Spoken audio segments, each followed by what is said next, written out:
Hi guys! We're going to start a new series dito sa ating YouTube channel. So, we are going to present solution to the sample board exam problems in mathematics.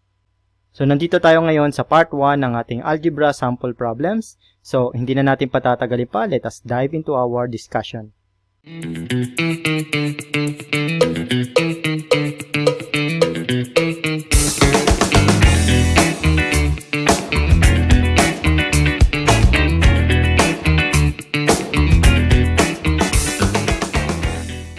So, we have here a problem from ECE board exam noong 1993. And we have to evaluate this equation. Well, on this problem, kailangan lang naman natin dito isi-apply yung mga rules of exponents. So, sulat ko muna uli yung ating given dito sa right side. Okay?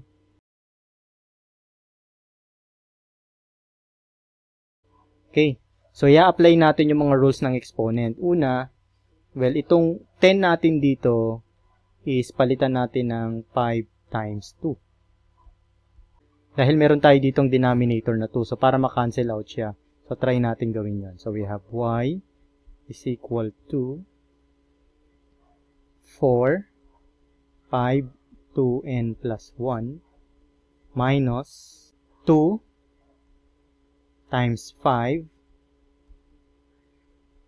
5, 2n minus 1. Okay, then we have 2, 5, 2n. Okay, so i-factor natin yung 2 dito sa ating numerator. So we'll have here y is equal to 2 times 2, 5, 2n plus 1 minus 5, 5, 2n minus 1 over 2 times 5, 2n. Okay? So, from here, makikita nyo na magka-cancel out itong 2 natin sa numerator and sa denominator, no? So, now what is left is itong nakikita natin sa loob ng bracket and 5, 2 to the n sa ating denominator. Ngayon, i-apply naman natin yung rule ng exponent natin kung saan alam natin na in multiplying powers with the same base, we are just adding the exponents. So, we know that x to the n times x to the m is equal to x n plus m, di ba? So, in here, meron tayong 5, 2n plus 1. Therefore, equal din ito sa 5, 2n times 5 to the 1. Right? Ganun din naman itong 5, 2n minus 1 is equal to 5, 2n times 5 to the negative 1. Okay? So, gawin natin yan ngayon dito. So, we have here y is equal to 2 times 5 to the n, 5 to the 2n times 5, 1. And then, minus 5, 2n times 5 to the negative 1. Okay, so ang denominator natin is 5 to n. Well, from here, makikita na natin na sa ating numerator, meron tayong common factor na 5 to the 2n. So, pwede natin yan i-factor out. And then, we will divide it sa 5 to the 2n sa ating denominator. Therefore, it will be cancelled out. So, gawin natin yan ngayon dito. So, we have y is equal to 5 to the 2n times 2 times 5 to the 1 minus 5 times 5 to the negative 1 over 5 to the 2n. So, this will be cancelled out. So, may iwan na lang sa atin is itong nasa numerator natin, no? Which is y is equal to 2 times 5 minus 5 times 5 to the negative 1. Diba? So, 5 times 5 to the negative 1 is equal to 1. So, we have here y is equal to 10 minus 1. Therefore, y is equal to 9. So, this is our final answer here, which is letter B sa ating question. Okay, so we have a problem here. We need to resolve the following into partial fraction. So we have 3x squared minus 8x plus 9 divided by x minus 2 cubed. So let me write our given. We have 3x squared minus 8x plus 9 over x minus 2 cubed. Okay, so since we're going to resolve this now into a partial fraction, it will be a over x minus 2 plus b over x minus 2 squared plus c x minus 2 cubed. Okay? So, in here, ang LCD natin is x minus 2 cubed. Okay, so now it will be 3x squared minus 8x plus 9 over x minus 2 cubed is equal to a times x minus 2 squared plus b x minus 2 plus c. And this is over x minus 2 cubed. So, ang denominator natin will be cancelled out. So, ang may iwan is yung ating numerator. So, expand na natin itong ating x minus 2 na naka-squared. So, we'll have here 3x squared minus 8x plus 9 is equal to a times x squared minus 4x plus 4 plus b x minus 2 plus c. So, i-distribute na natin itong mga coefficient natin, no? Pati itong na b natin, i-distribute natin. So, we'll have 3x squared minus 8x plus 9 is equal to a x squared minus 4ax plus 4a plus bx minus 2b plus c. So, pagsamasamahin natin itong mayroong mga pare-parehong variables, no? So, we have here x squared, and then pagsamahin natin itong mayroong dalawang x. So, we'll have here 3x squared minus 8x plus 9 is equal to ax squared. So, pagsamahin natin itong parehong may x. So, we'll have here minus 4a minus b x, and then lahat ng constant natin, yung walang variable na x. We'll have here plus 4a minus 2b and plus c. Okay? Okay, so ang next na gagawin natin is to equate the coefficients. Okay? So, unahin natin itong squared. Ito yung meron tayong squared dito, no? So, from left side, we have 3x squared. And on the right side, we have ax squared.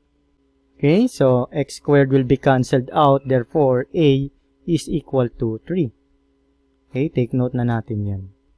Next, tignan naman natin yung x term natin. Okay? So, on left side, we have negative 8x. And on the right side, we have here negative 4a minus b x. Okay?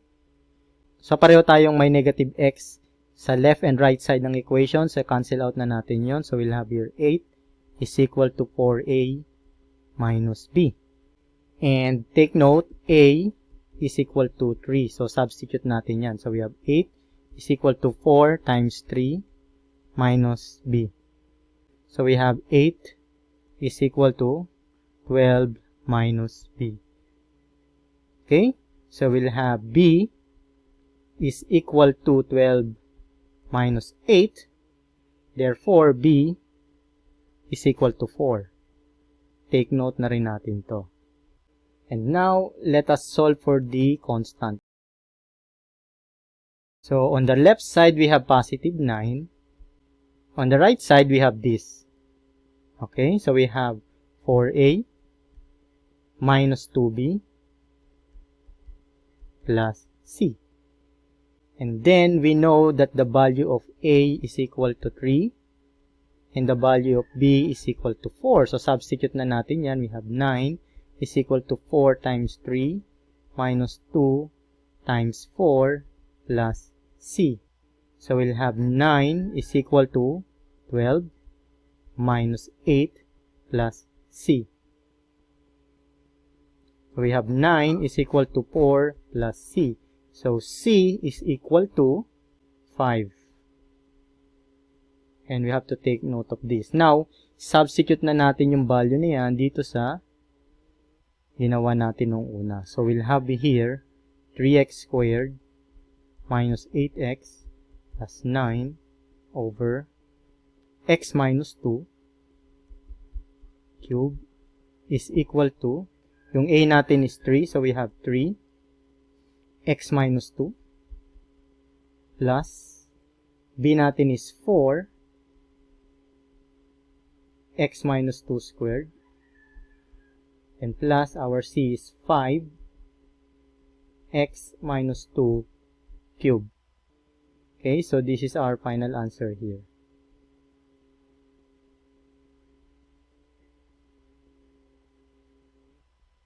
Bago tayo magpatuloy sa ating discussion, we would like to ask for your support to subscribe to our YouTube channel. Please click on the notification bell para lagi kayong updated sa mga ipopost naming mga video. We also like to invite you to register sa aming website, www.engineers.org.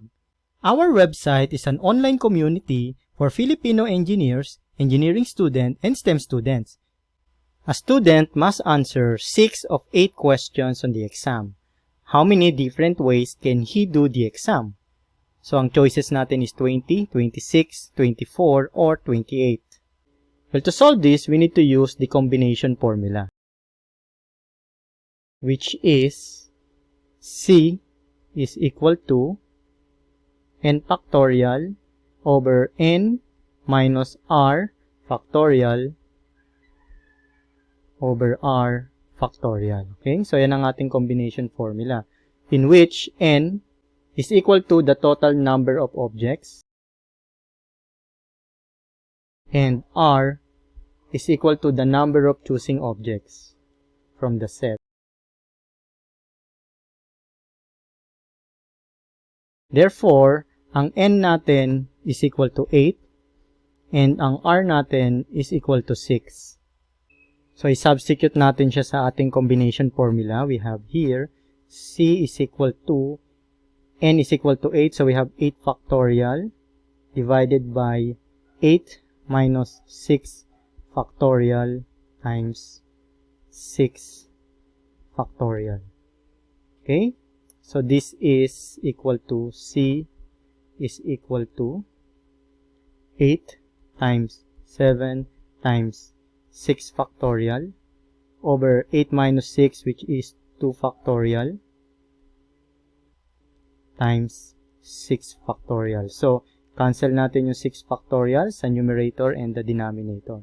So, we'll have here C is equal to 8 times 7 over 2, which is equal to 56 divided by 2, which is C is equal to 28 ways. That means our answer is letter D. Okay, now we have here a mechanical engineering board exam problem in 1992. A chemist of a distillery experimented on 2 alcohol solutions of different strength, 35% alcohol and 50% alcohol respectively. So, how many cubic meter of each strength must be used in order to produce a mixture of 60 cubic meters that contain 40% alcohol. Okay, so ang choices natin is A, 50 and 10, B, 40 and 20, C, 25 and 35, and letter D, 15 and 45. So, sulat muna natin yung mga given natin. No? First, we have 35% alcohol. Okay, so ito yon. And then, nag-add tayo ng 50% alcohol. Okay, so ito naman yon. So, hindi natin alam kung gaano karami yung inad natin na 35% alcohol and 50% alcohol. But the thing is that ang na-produce nating solution is 40% of alcohol na may volume na 60 cubic meter. Okay, so ang tanong natin is how many cubic meters of each strength must be used in order to produce a mixture of 60 cubic meters that contain 40% alcohol. Okay, so I will assign the volume of the 35% alcohol as X. And then since ang total volume na na-produce natin is 60 cubic meters, that means yung volume ng 50% alcohol natin is 60 minus X. Okay, so that is our volume ng ating mga alcohol. Okay, so mag-alcohol balance tayo ngayon dito. So, we have 35% of X, which is 0.35X, plus 50% of 60 minus X, which is 0.5 of 60 minus X, is equal to 40% of 60. We have 0.4 of 60.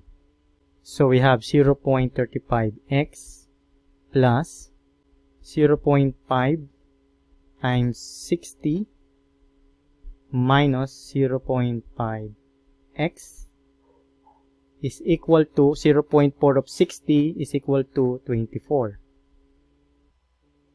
So we have 0.35x plus 0.5 of 60 is equal to 30 minus 0.5x is equal to 24.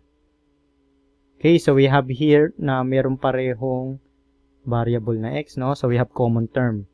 So we'll need to subtract this now. So we will have here 30 minus 0.15x is equal to 24. Or we have 30 minus 24 is equal to 0.15x.